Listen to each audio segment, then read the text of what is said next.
크신 하나님 앞에 나와 그 이름을 찬양하기 원합니다. 우리의 목소리를 높여 주 이름을 찬양합시다. 크신 일을 이루신 하나님께, 크신 일을 이루신 하나님께 큰 영광과 존귀를 돌리세. 독생자를 주셔서 구하시니 이 죄인들 생명길 찾았도다. 주 찬양, 주 찬양, 큰 소리로 찬양. 주 찬양, 주 찬양, 기쁨으로 찬양. 만 백성들 모여서 찬양하세. 이 크신 일 이루신 하나님께. 보혈을요 그 백성 사셨으니 주 믿는 자 누구나 사함받네.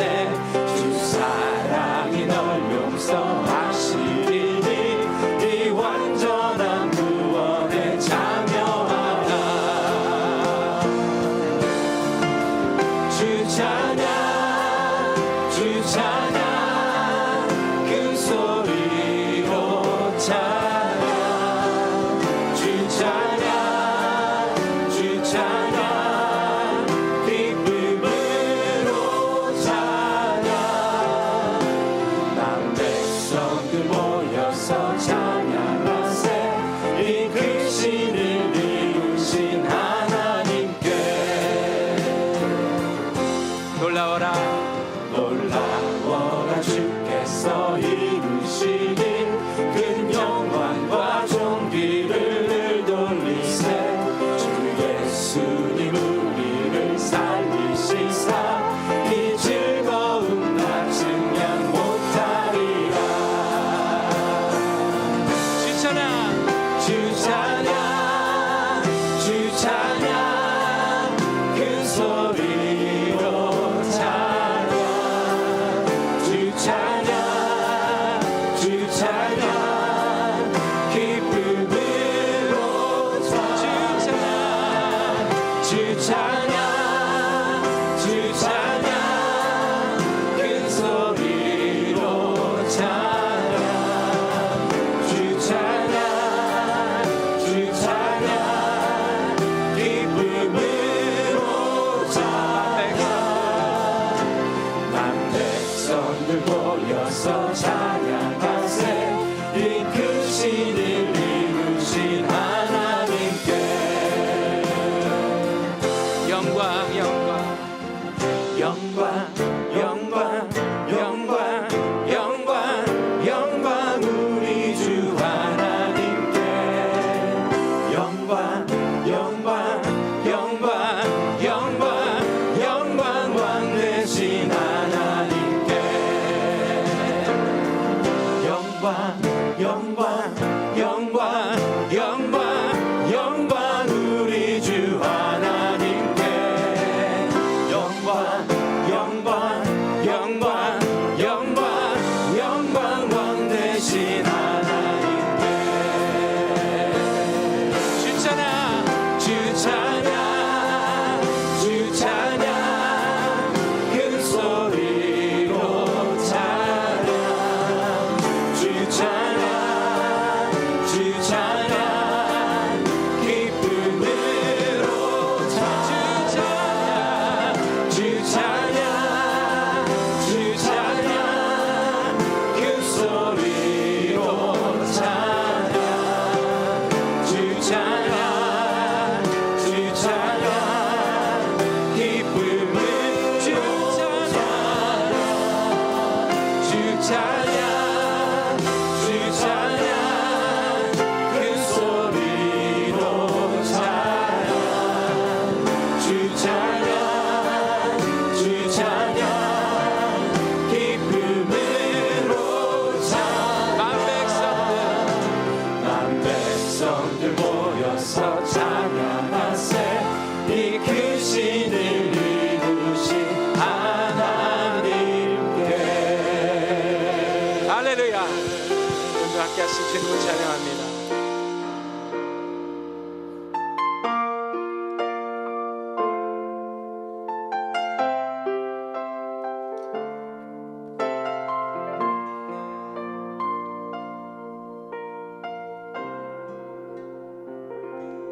주를 찬양, 주를 찬양, 나의 소망 그 한 가지, 헤매던 내 삶을 헤아리는 주님, 주 예배하는 삶 나 살기 원하네. 주를 찬양, 주를 찬양, 주를 찬양, 나의 소망 그 한 가지, 세상의 권세가 날 무너뜨려도 주 예배하는 삶 나 살기 원하네. 나의 깨어진 마음을 계수하시는 주, 내 눈물 주의 잔에 담으소서. 주를 의지함으로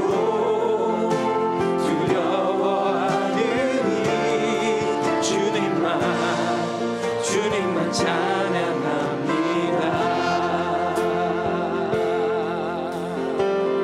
우리 자매님들 고백합시다. 주를 찬양, 주를 찬양, 나의 소망 그 한 가지, 헤매는 내 삶을 헤아리는 주님, 주 예배하는 삶 나 살기 원하네. 우리 형제님들 다 같이 고백합시다. 주를 찬양, 주를 찬양, 나의 소망 그 한 가지, 세상의 권세가 날 무너뜨려도 주 예배하는 삶 나 살기 원하네. 나의 깨어진 맘을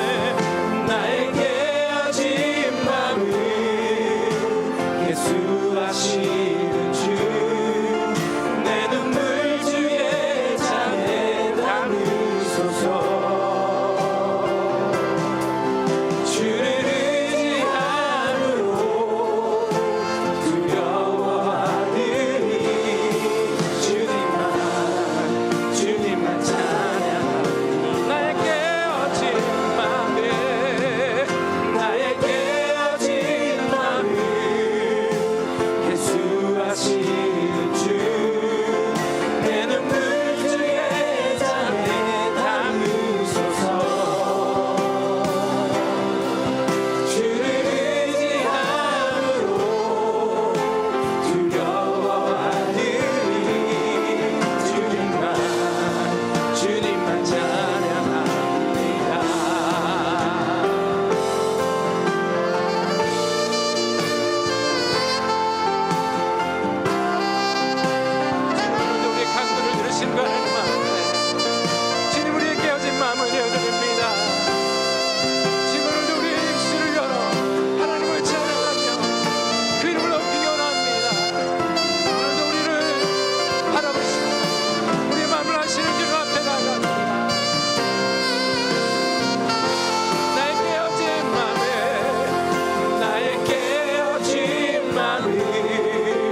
찬양 주님만 예배합니다. 주님만 예배합니다.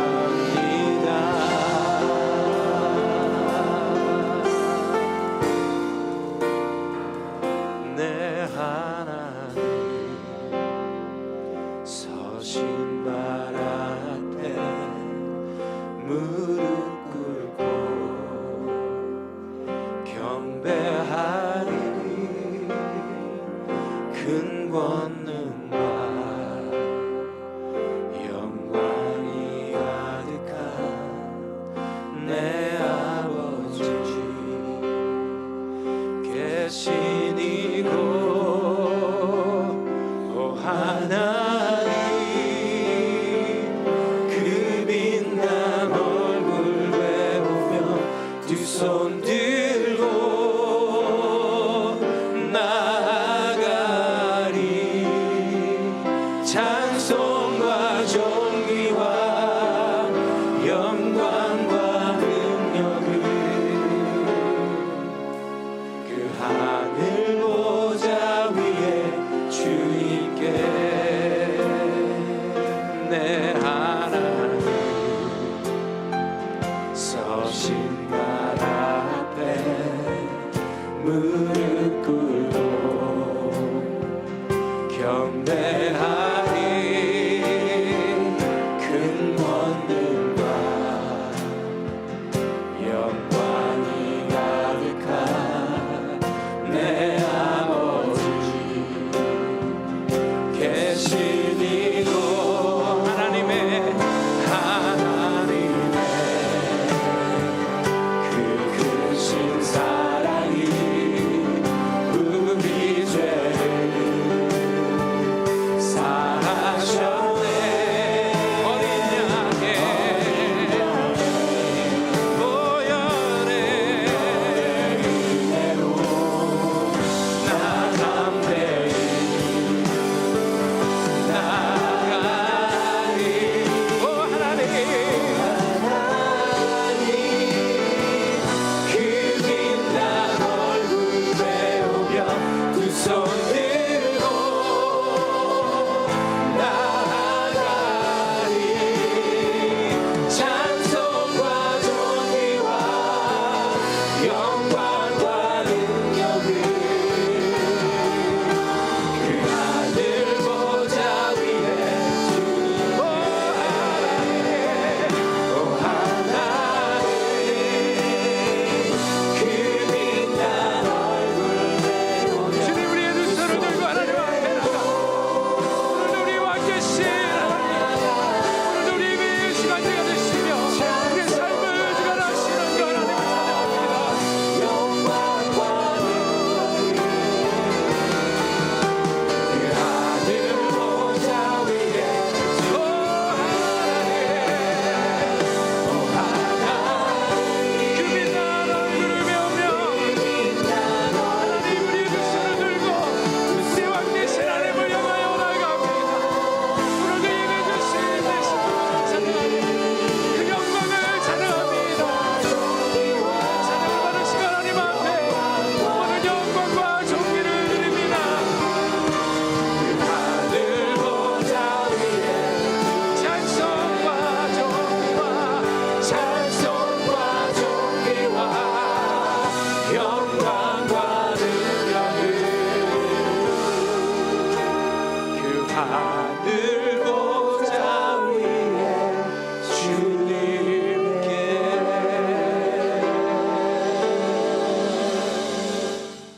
이 시간에 우리 하나님의 말씀 마태복음 8장 5절에서 13절까지 있는 말씀입니다. 신약성경 마태복음 8장 5절에서 13절까지 있는 말씀을 제가 이제 읽고 여러분이 앉아 읽고 교독하시겠습니다. 예수께서 가버나움에 들어가시니 한 백부장이 나와 간구하여 이르되 주여 내 하인이 중풍병으로 집에 누워 몹시 괴로워하나이다. 이르시되 내가 가서 고쳐 주리라. 백부장이 대답하여 이르되 주여 내 집에 들어오심을 나는 감당하지 못하겠사오니 다만 말씀으로만 하옵소서. 그러면 내 하인이 낫겠사옵나이다. 나도 남의 수하에 있는 사람이요 내 아래에도 군사가 있으니 이더러 가라 하면 가고 저더러 오라 하면 오고 내 정도로 이것을 하라 하면 하나이다. 예수께서 들으시고 놀랍게 여겨 따르는 자들에게 이르시되 내가 진실로 너희에게 이르노니 이스라엘 중 아무에게서도 이만한 믿음을 보지 못하였노라. 또 너희에게 이르노니 동서로부터 많은 사람이 이르러 아브라함과 이삭과 야곱과 함께 천국에 앉았으려니와 그 나라의 본 자손들은 바깥 어두운 데 쫓겨나 거기서 울며 이를 갈게 되리라. 같이 읽겠습니다. 예수께서 백부장에게 이르시되 가라 내 믿음대로 될지어다 하시니 그 즉시 하인이 나으니라. 아멘. 오늘 읽은 본문을 가지고 이제는 평범을 넘어서자 이제 그런 제목으로 제가 설교를 준비했습니다. 넌센스 퀴즈이긴 합니다만은 독수리와 참새가 공중에서 충돌해서 추락을 했다면 이것을 무슨 현상이라고 부를까요? 매우 보기 드문 현상이다 그렇게 부른다고 합니다. 일반적으로 사람들은 평범한 것보다는 색다른 것, 평소에는 볼 수 없는 그런 일을 보고 싶어하는 경향이 있죠. 루틴한 일상에 식상해 있기 때문일 것입니다. 그래서 뉴스나 드라마를 만들 때 독특한 주제나 제목을 뽑으려고 하는 것도 동일한 이유입니다. 특히 여자분들 같은 경우는 옷을 입어도 조금은 튀는 스타일을 택하려고 하죠. 사람들의 눈에 띌 수 있기 때문입니다. 그런데 신기하게도 일상생활에 있어서는 비범한 것을 추구하는 사람들이 영적 생활에는 항상 평범한 상태를 벗어나지 못하는 것을 보게 됩니다. 기도하는 것, 예배하는 것, 헌신하고 섬기는 것 5년이 지나고 10년이 지나도 늘 하던 그 수준을 벗어나지 못하는 경우를 많이 보게 되죠. 예컨대 10년 전에 하루 5분 기도하던 것 지금도 그렇게 하고 있잖아요. 예배 늦게 오시는 분들 항상 예배 5분 늦게 오는 것 지금도 반복하고 있습니다. 봉사하지 않고 말만 하는 사람들 지금 똑같이 그렇게 살고 있죠. 존 오트버가 쓴 책 중에 평범 이상의 삶이라는 책이 있습니다. 그 책에 보게 되면 행크라고 하는 한 사람이 나오는데요. 이 사람은 젊었을 때 참으로 까다로운 사람이었습니다. 사사건건 불평하고 원망하고 비판하는 그런 사람이었어요. 특히 교회 음악에 대해서 얼마나 비판을 많이 하고 불평을 많이 하는지. 그랬던 행크가 나이가 들어서 노인이 됐습니다. 변했을까요? 아닙니다. 예전은 까다로운 젊은이였는데 지금은 까다로운 노인이 되었을 뿐이라고 합니다. 참 안 변하는 것이 인간이에요. 어제나 오늘이나 영원토록 동일한 분은 하나님이신데 우리 삶을 그렇게 추구하려는 경우를 볼 수가 있죠. 왜 그럴까요? 여러 가지 많은 이유가 있을 줄 압니다만은 핵심은 이것입니다. 복음의 본질을 모르기 때문이다. 복음이라고 하는 것은 예수님 만나는 사건인데 예수님 만나게 되면 변할 수밖에 없는 것이 복음입니다. 예수님은 살아계신 부활하신 주님이시기 때문에 누구든 주님 만나면 변하게 되어 있는 것입니다. 실제로 신약 성경을 보시게 되면 예수님의 제자들이 처음부터 탁월한 삶을 살았던 사람들은 아니죠. 다 평범했습니다. 세상 기준에서 본다면 maybe 평범 이하였다 그렇게 평가할 수 있는 사람들이었습니다. 그랬던 그들이 주님 만나면서 extraordinary한 그런 삶을 살게 됐습니다. 맹물 같았던 그 사람들이 포도주 같은 삶을 살게 되고 무능력했던 제자들이 악한 영을 제압하고 기적을 이루는 삶을 살아갔죠. 어떻게 이것이 가능했을까요? 능력의 변화의 능력자이신 예수님 만나고 그들에게 성령이 임했기 때문에 그런 역사가 일어난 것입니다. 오늘 우리의 삶도 마찬가지입니다. 우리가 복음의 주인공이신 예수님을 제대로 만나기만 한다면 분명히 우리 삶 속에는 변화는 일어납니다. 평범했던 우리 삶이 바뀌어져서 비범한 삶이 되고 연약했던 우리 삶이 바뀌어져서 능력 있는 삶으로 변화되게 되는 것입니다. 물론 하루아침에 답이라는 것은 아니지만 우리가 주님 안에서 말씀과 성령으로 새롭게 빚어지게 된다면 세상 기준을 넘어선 비범한 삶을 살아갈 수가 있습니다. 솔직히 말씀드려서 오늘 이 시대에 복음이 막히고 교회의 영향력이 떨어지는 이유는 우리의 삶이 세상의 수준을 넘어서지 못하기 때문이 아닐까요? 예컨대 우리의 사랑의 수준이 세상적 수준보다 못하다면 우리가 전하는 사랑의 메시지가 무슨 의미가 있겠어요? 우리의 도덕성이 세상적인 수준보다 못하다면 누가 우리가 전하는 진리의 말씀에 귀를 기울이겠습니까? 고난이나 위기가 왔을 때에 똑같이 낙심하고 똑같이 절망하고 똑같이 남 탓이나 하며 원망한다면 우리가 믿는 믿음의 실체를 어떻게 그들에게 보여줄 수가 있겠어요? 그러므로 이 혼미한 세대 가운데서 참된 복음의 진수를 보여주려면 우리 삶 가운데 뭔가 다른 것이 있어야 돼요. 세상적인 수준을 넘어서는 세상 수준을 능가할 수 있는 삶의 특징이 있어야지 우리 삶을 통해서 사람들에게 변화를 주고 임팩을 끼칠 수가 있는 것입니다. 이런 면에서 우리가 물어야 될 질문은 이것입니다. 과연 나의 삶은 하나님의 기대에 합당한 삶인가? 나의 삶은 변화가 일어나고 있고 성장이 일어나고 있고 그 결과 하나님이 기뻐하시는 바른 열매를 맺으며 살고 있는가? 이 질문이 이 시간 우리 모두가 던져야 될 중요한 질문입니다. 오늘 같이 봉독한 본문에 보시면은 한 로마 백부장이 보여주었던 이 비범한 믿음에 대한 스토리가 소개가 되어 있습니다. 5절을 보시면은 예수께서 가버나움에 들어가시니 한 백부장이 나와 간구했다고 했습니다. 이 가버나움이라는 지역은 갈릴리 호수 북쪽에 있는 성읍을 말합니다. 이 가버나움이라는 이름 자체는 나훔의 도시라는 뜻을 가지고 있죠.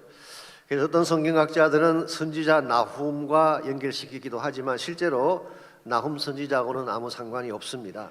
나훔이라는 말은 자비, 위로라는 뜻입니다.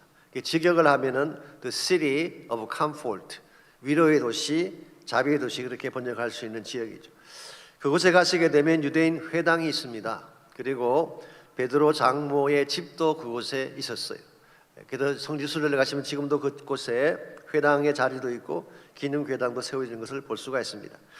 예수님께서는 갈릴리에서 성장을 하셨지만 사역을 시작하실 때는 이 가버나움을 사역의 헤드쿼터로 삼고 갈릴리 전역의 사역의 중심지로 삼았습니다. 특별히 그곳에는 상인들의 교육이 많던 곳이기 때문에 세관이 있었어요. 그 세관에서 일하던 세리 한 명을 어느 날 예수님께서 제자로 부르셨죠. 그 제자가 누구일까요? 오늘 본문을 기록하고 있는 마태가 바로 그 제자였습니다. 무엇보다 그 지역에는 로마 군대가 주둔을 하고 있었습니다. 중요한 전략적 지역이기 때문에 로마의 군대가 주둔을 하고 있었습니다. 오늘 본문에 나오는 백부장은 바로 그 로마 군대의 장교였죠. 그러므로 이 사람은 유태인이 아니고 이방인인 것을 알 수가 있습니다. 6절을 보시면 이 사람이 예수님께 나와서 간구를 하기를 내 하인이 중풍병으로 집에 누워서 몹시 괴로워하고 있으니까 주님께서 오셔서 치료해달라는 요청을 했습니다. 그때 예수님께서 내가 직접 가서 고쳐주겠다 그랬을 때에 8절을 보시면은 이 백부장이 이렇게 대답을 했습니다. 8절입니다. 백부장이 대답하여 이르되 주여 내 집에 들어오심을 나는 감당하지 못하게 사오니 다만 말씀으로만 하옵소서. 그러면 내 하인이 낫겠습니다. 참 대단한 믿음이죠. 오실 필요 없습니다. 말씀만 하셔도 충분합니다. 말씀만 하셔도 내 하인이 낫게 될 것입니다. 이 말을 들은 예수님께서 10절을 보시면은 이렇게 대답을 하셨습니다. 예수께서 들으시고 놀랍게 여겨 따르는 자들에게 이르시되 내가 진실로 너에게 이르노니 이스라엘 중 아무에게서도 이만한 믿음을 보지 못하였다. 이 놀랍게 여겼다 이 말의 뜻은 기대를 넘어선 대답에 깜짝 놀랐다 그런 뜻을 가지고 있습니다. 영어 성경 보시면 He was amazed, astonished 그렇게 번역을 했어요. 본인이 기대했던 것과 훨씬 높은 차원의 대답이 나왔기 때문에 예수님 자체가 충격을 받을 정도로 깜짝 놀란 것입니다. 왜냐하면은 심지어 이스라엘 중에서도 이와 같은 정도의 믿음을 본 적이 없으셨기 때문에. 사실 이 말씀을 통해서 예수님께서는 일종의 대비적 컨트라스트를 우리에게 소개하고 있습니다. 기대했던 이스라엘에서는 이런 믿음을 보지 못했는데 전혀 기대하지 않던 이방인에게서 이런 믿음을 보았다 그런 뜻을 가지고 있습니다. 이방인이었지만 이와 같이 주인마저도 놀랄 정도의 믿음을 보시고 예수님께서 즉각적으로 하인을 치료해 주시고 기적을 베풀어 주셨습니다. 오늘 본문에 소개된 백부장의 믿음은 결코 평범하지 않았습니다. 하나님도 감동시킬 정도로 예수님도 놀라게 할 정도로 일반 수준을 넘어선 그런 믿음을 표명했고 그것이 결과적으로 기적을 가져오게 한 것입니다. 오늘 하나님께서 찾으시는 신앙의 모습도 이와 같은 것입니다. 그저 그런 믿음이 아니라 기대를 넘어선 믿음, 적당한 수준에서 멈추는 신앙이 아니라 평범을 넘어서서 하나님마저도 감동시킬 수 있는 이런 믿음을 가질 때에 우리 삶 자체도 아름다워지지만 우리 삶을 통해 세상에 끼칠 영향력이, 임팩트가 아름답게 주어지게 되는 것입니다. 오늘 과연 우리의 신앙의 모습은 어떤지요? 너무 평범하고 쉘로하지는 않는지, 우리의 신앙의 깊이가 평범하면요, 우리가 경험하는 기적도 평범할 수밖에 없습니다. 우리의 신앙이 깊어지면 우리가 체험하게 되는 기적도 깊어지게 되는 것입니다. 이런 면에서 우리가 평범한 수준에 머물러서 여기에 만족할 것이 아니라 영성을 더 깊게 만들고 더 하나님께 가까이 나아가서 우리의 신앙을 더 깊게 만들 수만 있다면 우리 삶을 통해서 하나님이 원하시는 좋은 열매, 세상에 영향을 끼칠 수 있는 좋은 열매를 맺으며 살 수 있게 되는 것입니다. 그렇다면 평범한 신앙이 아니라 하나님도 감동할 만한, 또 세상에 변화를 줄 만한 비범한 신앙은 어디에서 오는 것일까요? 오늘 본문에 소개된 백부장의 케이스를 통해서 평범을 넘어선 비범한 삶을 사는 비결 3가지를 함께 정리해 보려고 합니다. 첫 번째로, 이 평범을 넘어서기를 원한다면 남다른 가슴, 다른 사람과는 구별된 가슴을 가져야지 평범을 넘어선 그런 삶을 살아갈 수가 있습니다. 6절을 다시 보시게 되면 지금 백부장이 예수님께 나와 간구한 내용이 이렇게 소개되어 있죠. 주여, 내 하인이 중풍병으로 집에 누워 몹시 괴로워하고 있습니다. 이게 중풍병이라고 하는 것은 일종의 뇌졸중일 가능성이 많다고 합니다. 발작을 일으키기도 하고 혼수 상태에 빠지기도 하는, 그 당시로서는 무서운 질병이고 치료가 불가능한 질병이었습니다. 그래서 몹시 괴로워한다. 영어 성경 보시면은 in terrible pain, 엄청난 고통 속에 있었다. 심지어는 tormented, 마치 고문을 당하는 것처럼 찢어지는 아픔을 갖고 있다, 그렇게 표현했습니다. 근데 이 병을 앓고 있는 자가 누구였다고 했습니까? 하인이라고 했습니다. 누가복음 7장 2절에 보게 되면 종이라고 했어요. 이 종이라는 단어가 둘로스라고 하는 헬라 말인데 문자대로 번역을 하면 slave, 노예라는 뜻을 가지고 있습니다. 한마디로 이 하인은 가장 저급하고 낮은 계층을 말하는 것입니다. 관심도 가질 필요가 없는, 아무 의미가 없는 그런 사람, 이게 오늘 본문에 소개된 하인입니다. 그런데 이 백부장은 이 가치가 없는, 누가 봐도 가장 낮은 직급에 있는 이 하인한 사람의 병을 치료하기 위해서 예수님을 찾아왔다는 것입니다. 생각해 보십시오. 친척도 아니고 잘 나가는 고관의 자식도 아니고 귀족의 자녀도 아니고 하찮아 보이는 하인 하나가, 종 하나가 밤낮 자지 못하고 아파한다고 해서 그것 때문에 주님을 찾아왔던 백부장의 가슴, 이건 결코 평범한 가슴이라고 말할 수가 없습니다. 오늘 하나님께서도 연약해 보이지만, 하찮아 보이지만 그 하찮아 보이는 사람의 아픔을 나의 아픔으로 받아들이고 이것을 소중하게 여기고 주님을 찾아올 때 우리의 가슴을 칭찬해 주시는 것입니다. 오늘 본문에 기록된 이 백부장은 남다른 가슴을 가졌어요. 뿐만 아니라 누가복음 7장 5절에 보게 되면 이 백부장이 유다 민족을 사랑하고 그들을 위해 회당을 지어주었다고 기록하고 있습니다. 일반적으로 정복지를 가게 되면 주둔하는 군대가 식민지 된 사람들을 착취하고 폭력을 행하는 것이 보편적인 통례인데 오늘 본문에 기록된 백부장은 유대인들을 사랑하고 회당까지 지어주었다. 이거는 남들이 가지지 못한 특별한 가슴을 가진 증거가 아닐 수가 없죠. 오늘 하나님을 사랑하는 사람들은 하나님의 가슴을 갖게 되어 있습니다. 하나님의 가슴을 가질 때 우리 삶이 비범해지고 평범을 넘어서게 되는 것입니다. 만약 세상 사람들이 가지고 있는 똑같은 할터를 가지고 인생을 살아가면 세상 수준을 넘어설 수가 없죠. 그런데 예수님께서 가지고 계시든 하나님께서 가지고 계시든 이 사랑의 할터가 우리 심령 속에 있다면 우리 삶을 통해 세상을 변화시킬 수가 있는 것입니다. 미국의 의료 선교사 중에 찰스 레버라고 하는 장로교 출신의 선교사님이 계십니다. 이분은 아프리카 외지 한 병원에서 handicapped children, 이 장애를 당한 아이들을 위한 병원 사역을 하고 있는 분인데요. 한 번은 큰 비즈니스라는 사업가가 시찰차 그 병원을 들리게 됐습니다. 시설과 아이들을 다 둘러본 후에 질문을 했습니다. 참으로 비참한 아이들이군요. 이 아이들 중 몇 명이나 치료를 받고 정상적으로 회복되어 나갑니까? 물었어요. 그때 선교사가 아마 100명 중 1명 꼴일 것입니다, 답을 했어요. 그 말 들은 사업가가 질타듯이 이렇게 되물었습니다. 100명 중 1명이라니요. 아니, 그것을 위해 이 큰 시설에 이처럼 막대한 돈을 쓰고 있다는 말입니까? 이 말들은 찰스 레버 선교사가 눈물을 글썽이며 되물었다고 합니다. 만일 그 한 명이 당신의 아이라고 해도 그렇게 말씀하시겠습니까? 만일 그 아이가 그 사업가의 아들이라면 절대로 그렇게 말하지 않았을 것입니다. 나와 상관없는 아이들이니까 그 아이들 99명이 어떻게 되든 상관없다는 멘탈리티, 이게 항상 문제가 되는 것입니다. 이와 같은 정서가 사업가 그분에게만 해당이 될까요? 우리 모두에게도 이와 유사한 정서가 있습니다.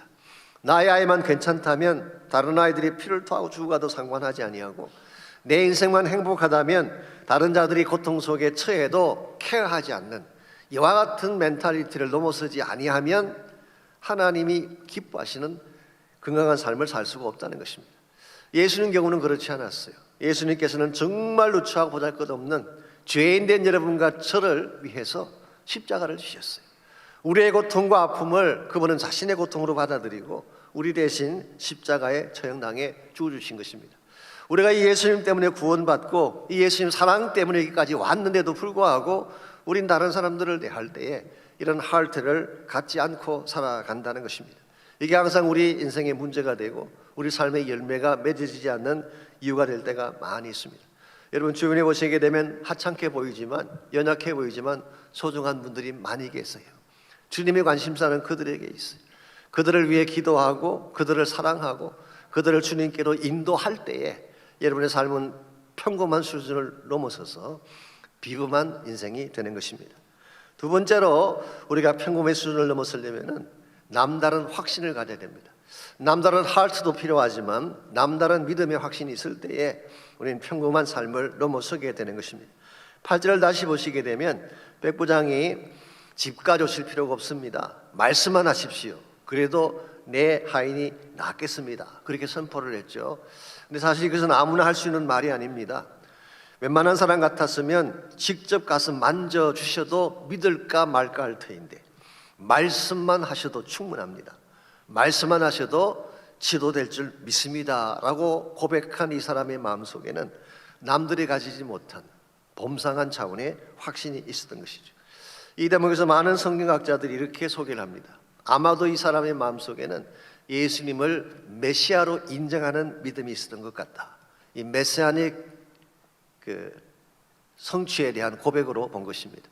아시겠지만 이 당시에는 이방인이지만 하나님을 경외하는 사람들이 많이 있었어요. 이와 같은 사람들을 영어로 God fearer, 하나님 경외자다 그렇게 표현합니다. 이방인이지만 하나님을 경외하고 하나님을 예배하는 자들을 God fearer라고 부르는 것입니다. 그 대표적인 예가 사도행전 10장에 나오는 고넬료의 케이스죠. 고넬료도 로마 군대 백부장이었습니다. 이방인이었죠. 그런데 사도행전 10장 2절을 보면 이렇게 그를 묘사하고 있습니다. 그가 경건하여 온 집안과 더불어 하나님을 경외하며 백성을 많이 구제하고 하나님께 항상 기도했다고 했어요. 이방인의 신분을 가지고 있지만 유대인과 똑같이 하나님을 경외하고 기도의 삶을 살았던 것을 묘사한 것입니다. 고넬료에게 한 가지 미싱한 게 있다면 뭘까요? 한 가지 몰랐던 것은 예수가 그리스도라는 것을 몰랐던 것뿐이에요. 구약의 하나님도 믿고 성경도 믿고 기도도 하고 경건한 삶도 추구했는데 한 가지 미스한 것, Jesus is a Christ, 예수님이 메시아라는 사실을 몰랐는데 베드로가 그 가정을 방문하고 그 사실을 소개해 주었을 때에 복음받고 온 가족이 구원받는 역사가 일어났죠. 오늘 본문에 기록된 백부장의 케이스도 마찬가지입니다. 그가 유태인들을 위해 회당을 지어줬다는 걸 보게 되면 그는 굉장히 마음이 열린 사람인 것을 알 수가 있죠. 그리고 평소에 maybe 하나님을 경외하고 하나님을 섬기는 마음을 가졌을 확률이 많습니다. 이런 백부장이 가버나움에 살면서 예수님을 자주 보았을 거예요. 가버나움이 예수님의 헤드쿼터니까 얼마나 자주 볼 기회가 있었겠어요. 예수님의 행적도 보고 말씀도 듣고 기적도 보는 가운데에 자기 마음속에 아하, 어쩌면 저분이 우리가 기다리고 있는 메시아일지 모른다, 이 확신을 가지고 드디어 주님이 오셨을 때에 그분에 나가서 말씀만 하옵소서, 말씀만 해도 기적이 일어난다는 것을 믿는 믿음. 이건 그냥 믿음이 아니에요. 절대적인 차원의 믿음이고 말씀에 담겨져 있는 초자연적인 능력, Divine Power가 말씀 가운데 있다는 것을 믿었다는 것입니다. 이것이 기적을 일으킨 것입니다. 오늘 전문가제의 신앙은 어떠한가요? 우리 말씀을 들려줘도 말씀 자체를 받지 않을 때가 많잖아요. 보여줘도 믿지 않을 때가 많이 있습니다. 이와 같이 들어도 이해하지 못하고 보여줘도 믿지 않는 이런 믿음으로는 어떤 기적도 경험할 수가 없습니다. 오늘 본문에 나오는 이 백부장은 달랐어요. 13절 말씀에 하면은 이런 믿음을 가졌기 때문에 가라 내 믿음대로 될지어다 하시니 그 즉시 하인이 나았다. 그렇게 기록하고 있어요. 하나님의 말씀은 즉각적인 효과가 있어요. 아니 이렇게 표현할 수가 있습니다. 주님이 말씀하시면 그 자체가 곧 현실이 되는 것입니다. 우리 인간이 하는 말은 흥을 치는 말들이 많이 있죠. 근데 하나님 말씀은 그렇지가 않아요. 말씀 그 자체가 곧 현실이 돼요. 마치 창세기 1장에 보시게 되면 빛이 있으라 말씀하는 순간 빛이 있었던 것처럼, 태양이 생기고 달과 별이 있으라 하시니 궁창에 천체들이 달리게 된 것처럼, 하나님 말씀에는 이런 초자연적이면서 창조적인 능력이 있는 것입니다. 이와 같은 하나님의 초자연적인 능력의 말씀을 믿기만 하면 기적이 우리 삶 속에 나타난다는 거예요. 공생애를 사셨던 예수님의 케이스를 다시 보게 되면요, 주님께서 많은 기적을 행하셨는데 대다수의 기적은 말씀을 통한 기적이었어요. 그런 말씀의 능력으로 풍랑을 잠잠하게 하셨어요. 말씀의 능력으로 안진뱅이를 일어나게 하셨어요. 말씀의 능력으로 귀신을 쫓아내고 말씀의 능력으로 죽은 지 나흘 된 나사로를 무덤에서 걸어 나오게 하셨어요.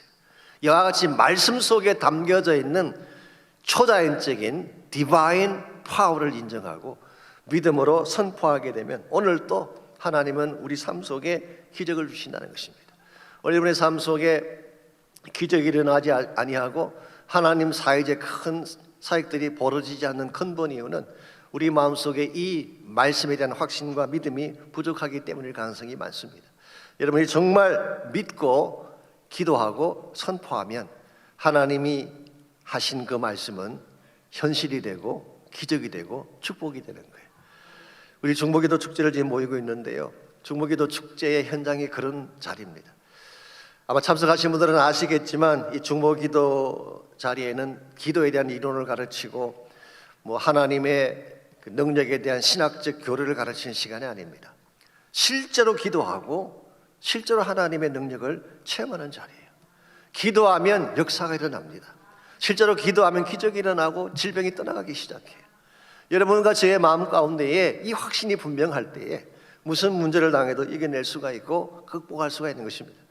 여러분께 혹시 문제가 있다면 문제 가지고 신음하지 마십시오. 아프다고 고통당하고 신음한다고 문제가 떠나가나요? 하나님께 나와서 기도해야지. 말씀으로 선포하고 믿음으로 선포하고 말씀에 순종하게 되면 하나님이 여러분 삶 가운데 지금도 기적을 행하시고 능력을 베풀어 주시는 것입니다. 이와 같이 우리가 남다른 하트를 가지고 예수님께서 가지신 그 사랑의 하트를 가지고 사람들을 섬기고 도와주게 되면 세상을 넘어서는 수준의 삶을 살 수 있게 돼요. 또한 믿음의 확신을 가지고 하나님의 말씀의 능력을 가지고 살게 되면 기적을 경험하고 초자연적인 능력을 경험하며 살 수 있는 것입니다. 세 번째로 우리가 평공을 넘어서는 삶을 살아가려면 남다른 비전을 가져야 됩니다. 남다른 비전. 오늘 본문의 사건이 가버나움에서 일어난 백부장 한 개인의 그 스토리처럼 느껴질지 모르겠습니다만은 사실은 그 이상의 의미가 오늘 본문 속에 담겨져 있습니다. 그것이 뭐냐고 하면은 백부장이라고 하는 이방인 한 사람의 믿음을 통하여서 장차 하나님께서 이룩하실 열방을 향한 하나님의 비전을 오늘 본문이 소개해주고 있습니다. 11절과 12절입니다. 또 너에게 이르노니 동서로부터 많은 사람이 이르러 아브라함과 이삭과 야곱과 함께 천국에 앉으려니와 그 나라의 본자손들은 바깥 어두운 데 쫓겨나 거기서 울며 이를 갈게 되리라. 누가복음에 보게 되면 동서에다가 덧붙여서 동서남북으로부터 많은 자들이 올 것이다. 이 말씀은 이스라엘 백성이 온다는 뜻이 아닙니다. 이방 열방들이 동서남북 각국에 있던 사람들이 하나님께로 언젠가 돌아올 사건을 말씀하는 것입니다. 마치 백부장이 믿었을 때에 하나님의 축복을 맛보고 하나님의 기적을 맛보았던 것처럼 언젠가 때가 되면 동서남북 각지에서 수많은 사람들이 하나님께로 돌아와서 아브라함과 이삭과 야곱이 참여한 천국 잔치에 함께 참여할 것을 말씀하고 있어요. 이게 소위 말하는 복음 운동에 대한 예고를 하신 것입니다. 아직은 아니지만 때가 되면 장차 제자들을 통해 복음이 땅 끝까지 전거되게 되면 각국에 있던 동서남북에서 수많은 열방들과 이방인들이 하나님께로 돌아오게 되고 그들이 천국 백성 될 사건을 오늘 본문이 보여주고 있는 것입니다. 아시겠지만 하나님의 나라는 혈통으로 가는 게 아닙니다. 전통으로 가는 것도 아니죠. 복음 듣고 믿음을 가진 자만이 갈 수 있는 곳이 천국입니다.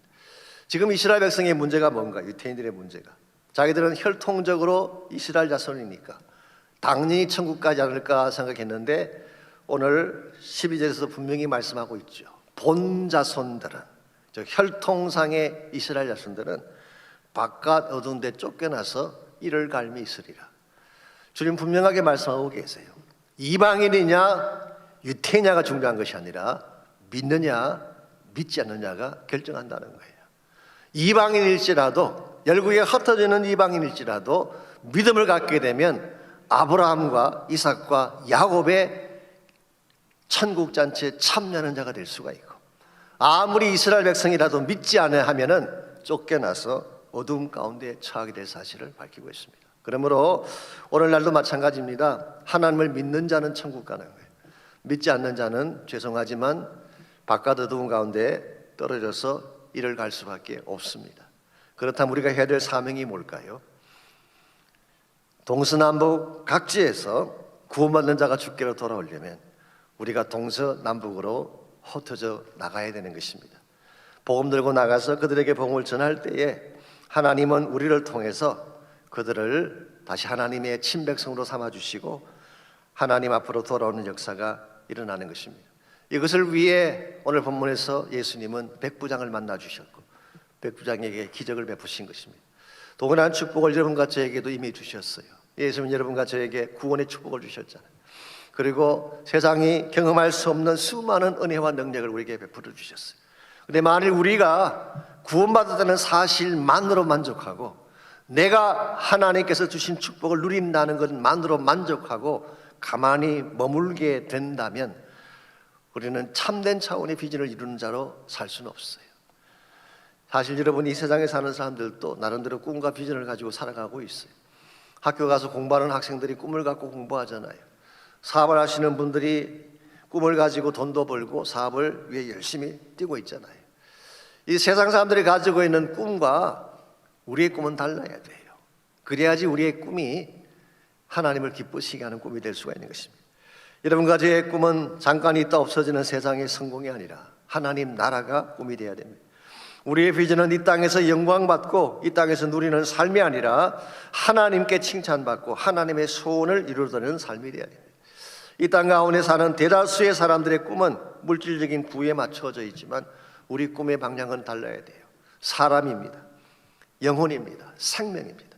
그들에게 복음을 전해서 그들로 하여금 천국 백성 되게 하는 꿈을 꿔야지. 이게 남다른 비전이 되고 남다른 비전을 가질 때에 하나님 우리를 통해 귀한 역사들을 이루어 주시는 것입니다. 제가 지난 주간에 한국일보에서 이원철 선교사님에 대한 글을 읽게 됐습니다. 아마 여러분께서도 아실지 모르겠는데요. 이건 아프리카 케냐 모얄레라는 지역의 사막 지역입니다. 20년 넘게 사역을 하시다가 지난 7월 천국으로 가신 분입니다. 이분은 살아계신 동안에 열악한 환경 속에서 암 수술도 여러 차례 받고 갑상선 수술로 목소리조차 내기 힘든 상황 가운데도 그 땅에 있는 영혼들을 가슴으로 품고 사랑하며 사역을 하셨습니다. 그분은 떠나가셨지만 선교사님이 남긴 열매는 너무나 아름답고 존귀했습니다. 크리스천 학교가 그 지역에 세워지게 되고 회교로들이 자신들의 땅을 내놓아서 교회가 세워지고 그의 아들을 통해서 지금도 복음의 사역이 진행되고 있다고 합니다. 그분이 생전 살아계실 때 남겼던 영상이 있는데요. 이 영상을 잠깐 여러분들에게 보여드리려고 합니다. 하나님 나라 백성으로 산다는 것이 어떤 것인지, 비범한 삶이라고 하는 것이 과연 어떤 것인지를 영상을 통해서 한번 보았으면 좋겠어요. 잠깐 보겠습니다. 외교 마을이었는데 그 마을에서 예수님을 영접한 형제가 있었어요. 전부 회교도인 마을에서 이 형제가 예수님을 믿고 또 예수님을 따르기로 하고 모든 삶을 바꿔버리고 나가서 자기가 왜 예수님을 믿었는지를 증거하고 다니니까 이 형제가 실종이 됐습니다. 많은 사람들이 열심으로 기도했는데 저는 어떤 기도를 했냐면요, 그렇게 기도가 되더라고요. 하나님, 이 형제를 살려도록 보내주십시오. 이런 기도가 나온 것이 아니라요, 하나님, 이 형제가 어떠한 상황에서도 믿음을 지킬 수 있게 해주십시오. 이런 기도가 계속 되더라고요. 그런데 3주 후에 이 형제가 시체로 발견이 됐습니다. 평화롭게 잘 살던 집안에 그 아버지가 예수님을 믿고 삶을 바꾸고 예수님을 증거하러 다니다가 실종이 돼서 이제 죽었는데 그 가정에 있는 사람들이 어떤 생각이 들겠습니까? 그 가정에서 장례식이 있었는데 제가 그분들에게 그렇게 이야기를 했어요. 아버지에게는 사랑하는 아들을 다시 만나고 싶으면 아버지도 예수님 영접하고 진실하게 살다 하나님 나라에 가면 당신의 사랑하는 아들을 만날 수 있습니다. 형제들에게는 당신의 사랑하는 형제들을 다시 보고 싶다면 여러분들도 예수님을 믿고 하나님 나라에 가면 형제를 만날 수 있고, 그 아내에게도 그 가족들에게도 그렇게 얘기를 했는데 그곳에서 하나님이 역사를 하셨어요. 성령님께서 그들의 마음을 만져주셔서 이제 그 가정의 어머니가 장성한 아이들에게 이야기를 했어요. 너희들은 너의 아버지의 신앙을 따르라. 그래서 그 가족이 전부 교회에 나와서 예수님 영접하고 지금도 열심으로 주를 섬기고 있습니다. 사단은 이 예수님을 믿은 형제를 죽임으로 말미암아 믿는 사람을 두려움에 빠지고 교회를 넘어뜨리려고 했는데, 하나님께서는 이 형제의 믿음을 사용하여 주시어서 하나님의 미랄이 돼서 그 가정을 구원하고 오히려 교회를 든든히 세우는 일에 하나님이 이 형제를 사용하여 주셨습니다. 보셨습니까? 어떤 삶이 비범한 삶인가를.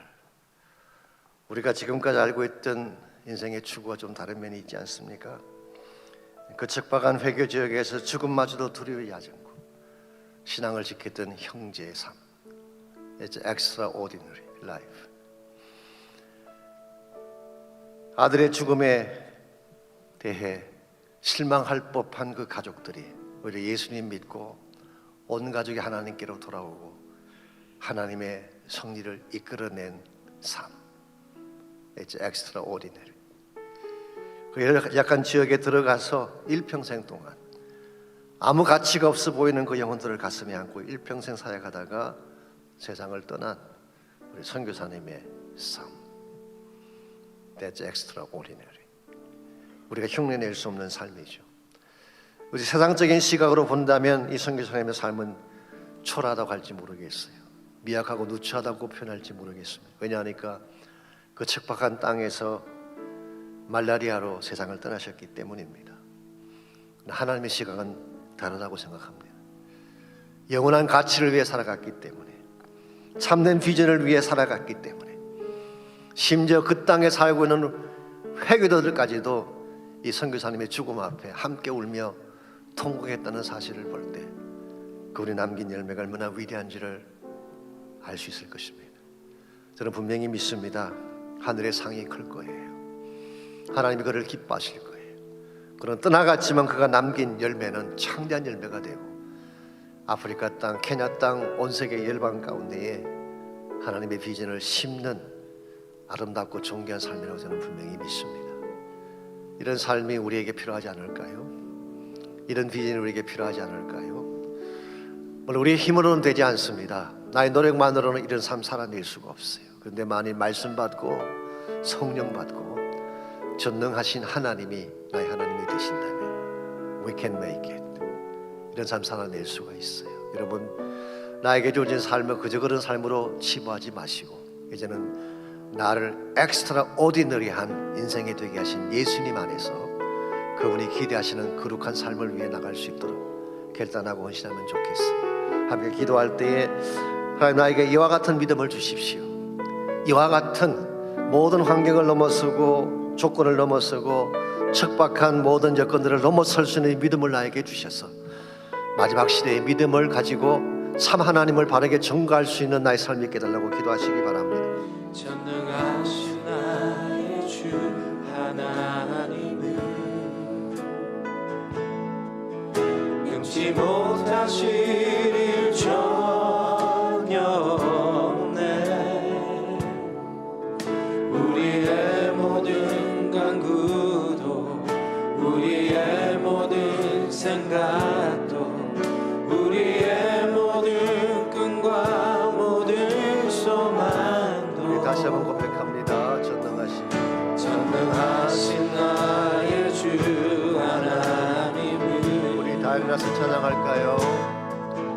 능치 못하실 일 전혀 없네. 우리의 모든 간구도 우리의 모든 생각도 우리의 모든 꿈과 모든 소망도 신실하신 나의 주 하나님은 우리의 모든 괴로움 바꿀 수 있네. 불가능한 일 행하시고 죽은 자를 일으키시며 그를 이길 자 아무도 없네. 주의 말씀을 의지하여 깊은 곳에 금을 던져 오늘 그가 놀라운 일을 이루시는 것 보라. 주의 말씀을 의지하여 기쁨으로 금을 던져 믿는 자에게 놓지 못함 없네. 주의 말씀을 의지하여 깊은 곳에 금을 던져 오늘 그가 놀라운 일을 이루시는 것 보라. 주의 말씀을 의지하여 믿음으로 금을 던져 믿는 자에게 놓지 못함 없네. 믿는 자에게 놓지 못함 다시 한번 선포합니다. 믿는 자에게 놓지 못함 없네. 하나님 감사합니다. 우리는 비록 미약하고 연약할지라도 전능하신 하나님이 우리 하나님 되신 것을 감사합니다. 우리의 모든 불행을 축복으로 바꾸어 주시고 우리의 모든 간구와 기도를 응답해 주셔서 하나님이 아니면 행하실 수 없는 능력과 기적을 우리 삶 가운데 베풀어 주시고 우리의 삶이 그저 그런 삶이 아니라 하나님 안에서 기쁨하고 하나님이 영광을 위한 삶이 되게 하신 것을 감사합니다. 이 믿음 가지고 승리하는 우리 모두가 되게 하시고 이 비전 가지고 주의 뜻을 향하여 나아가는 저희 모두 되게 하여 주시옵소서. 이제는 우리 구주 예수 그리스도의 은혜와 하나님 아버지의 무한하신 사랑과 성령님의 충만한 임재하심이 예배를 마치고 돌아가는 모든 성도 한 분 한 분에게 가정과 삶의 터전과 자녀들과 자손들 위해 이제로부터 항상 함께하여 주시기를 예수님의 이름으로 간절히 축원하옵나이다. 아멘.